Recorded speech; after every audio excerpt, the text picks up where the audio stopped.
वाह वाह वाह वाह। हाँ 10 रुपया की दान दे मोर बेटा हवाई जात में भगा 12 साल का पसिया करे हम भक्ति 10 रुपया ले लेके के दे है रानी बोले घसीदास बाबा की तब सहजन गुरु कहा थे ये मोटरा ना मैं नहीं तो बोला वो जल्ला धीर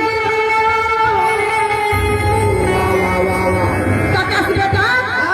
ये मोटरा नहीं बोला तो भौसागा कौन चला है सत्य विधा ले जा सत्य शब्द ले जा करियान बैला ला चलावे और मानो मतलब पर खावे जा कहा जम जा नहीं जावा बाबा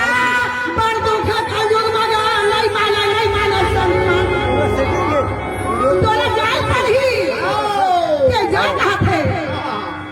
बहुत कहता है जाए यहाँ लेकिन मोर बात ये नहीं माना कहा थे नहीं माना